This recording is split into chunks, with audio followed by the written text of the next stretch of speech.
Dear students, the next topic to be discussed is Reformation. REFORMATION. Reformation.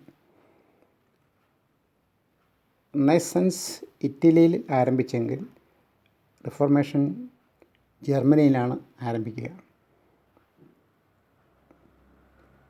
അങ്ങനെ ജർമ്മനിയിൽ ആരംഭിച്ച reformation യൂറോപ്പിൻ്റെ ഇതര ഭാഗങ്ങളിലേക്ക് വ്യാപിക്കുകയാണ് ഉണ്ടായത്. റീഫോം ഒരു നവീകരണമാണ്, പുനർരൂപീകരണമാണ്. പഴയതിനെ നവീകരിച്ച് പുതുമയുള്ളതാക്കി മാറ്റുകയാണ് ചെയ്യുന്നത്. The critical attitude of the mind forced the society to change, especially the dictates of the church. Renaissance and humanism enlightened the society, made the society to think critically, with reasoning and logically, with the right conclusion. John Wycliffe, JOHN WYCLIFFE, John Wycliffe, in England, challenged the age-old authority of the church by questioning some of the teachings and practices of the church.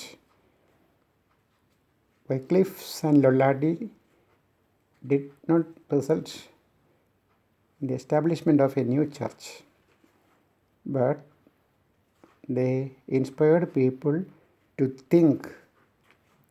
Reasoning power must be used instead of swallowing what they hear from the churchmen. So, in 16th century, there was a separation of the English church from the Roman church. Roman control was challenged in England. The medieval church was highly in need of reforms. The society was superstitious and ignorant, and as we learned earlier, the medieval society was ignorant and superstitious. When the society is ignorant and superstitious, cannot improve, progress. So they have to learn, enlighten themselves, think logically, and come to a scientific way of thinking. Then they began to doubt the dogmas of the church and worldliness of the clergy. Worldliness, WORLDLINESS, ഭൗതിക ലൗകിക ജീവിതം. ക്ലർജിമാരുടെ, പുരോഹിതന്മാരുടെ ഭൗതിക ജീവിതത്തെ ജനങ്ങൾ ചോദ്യം ചെയ്യാൻ തുടങ്ങി. അവർ ലളിത ജീവിതം ആവശ്യപ്പെടുകയും ജനങ്ങളോട് ലാളിത്യം തുടരാൻ ആവശ്യപ്പെടുമ്പോൾ തന്നെ ഭൗതിക ആർഭാട ജീവിതമാണ് പുരോഹിതന്മാർ നയിച്ചിരുന്നത്. അതുകൊണ്ട് ജർമ്മനിയിൽ മാർട്ടിൻ ലൂതർ 1483 മുതൽ 1546 വരെ കാലഘട്ടമുണ്ടായ ആ കാലഘട്ടത്തിൽ പ്രവർത്തിച്ച മാർട്ടിൻ ലൂതർ ഒരു അഗസ്റ്റീനിയൻ മങ്ക് ആയിരുന്നു. അഗസ്റ്റീനിയൻ മങ്ക് എന്ന് പറഞ്ഞാൽ സെൻറ്റ് അഗസ്റ്റിനെ ഫോളോ ചെയ്ത ഒരു സന്യാസി. He protested the malpractices of the church. So, Renaissance reformers like Erasmus, Sir Thomas More, Colet tried to reform the church from within in England. The reformers like Martin Luther, Calvin, Zwingli, ZWINGLI, Zwingli, openly challenged the church. That resulted in the Protestantism and subsequent religious wars and persecutions. Indignant on the sale of indulgence, Martin Luther published his famous 95 Theses in 1517. He stood firm in his heretical teachings, heretical teachings, and was excommunicated from the church. 1757 95 points അടങ്ങുന്ന ഒരു thesis അദ്ദേഹം പ്രസിദ്ധീകരിക്കുകയും തുടർന്ന് അദ്ദേഹത്തെ പള്ളിയിൽ നിന്ന് പുറത്താക്കുകയും ചെയ്തു. അപ്പോൾ Luther had great followers. So there was a split in the church.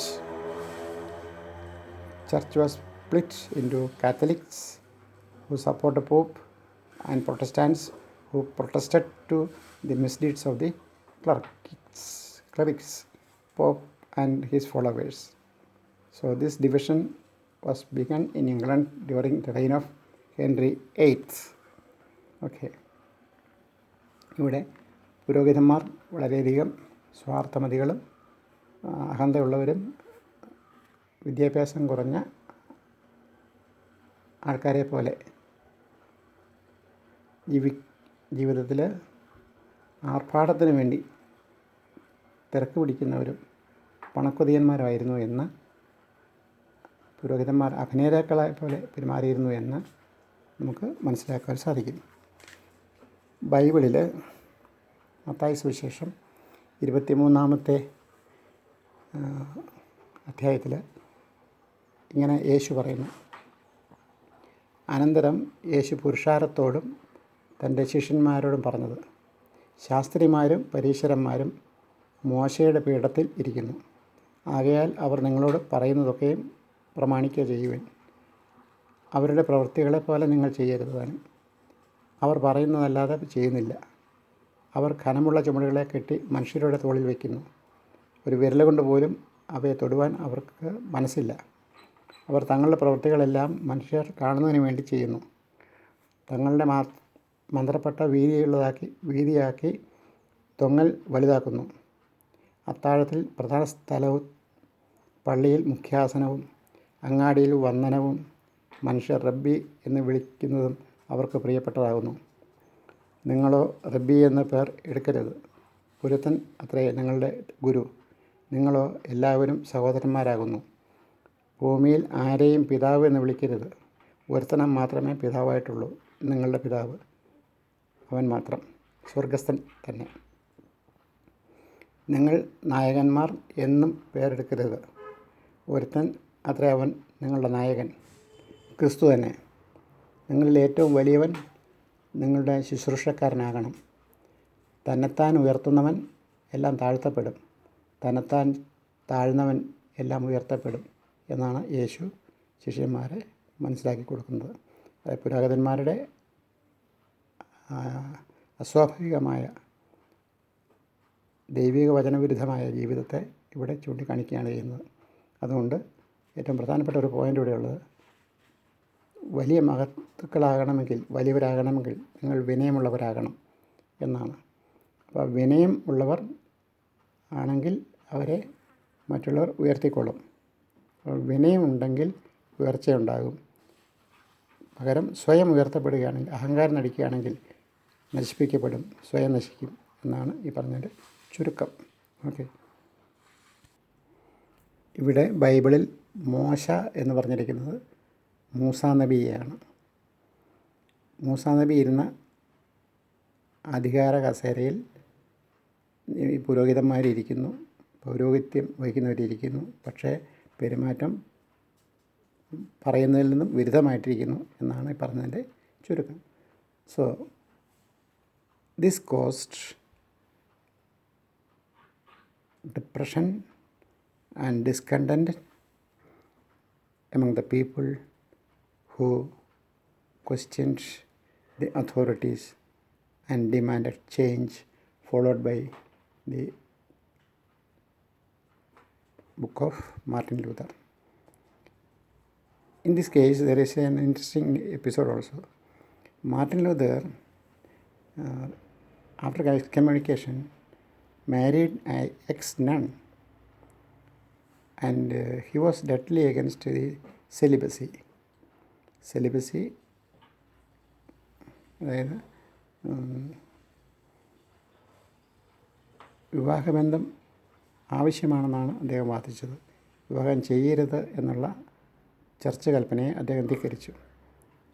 അങ്ങനെ എക്സ്കമ്മ്യൂണിക്കേറ്റ് ചെയ്യപ്പെട്ട ശേഷം അദ്ദേഹം വിവാഹം കഴിച്ചു. പ്രൊട്ടസ്റ്റൻ്റുകാർക്ക് വിവാഹം കഴിക്കാം, കത്തോലിക്കർക്കാണ് വിവാഹം കഴിക്കാൻ പാടില്ലാത്തത്. അങ്ങനെ പ്രൊട്ടസ്റ്റൻ്റുകാർ വിവാഹം കഴിക്കുന്ന പുരോഹിതന്മാരായിട്ട് ജീവിതം നയിക്കുകയുണ്ടായി, ജനങ്ങളെ നയിക്കുകയുണ്ടായി.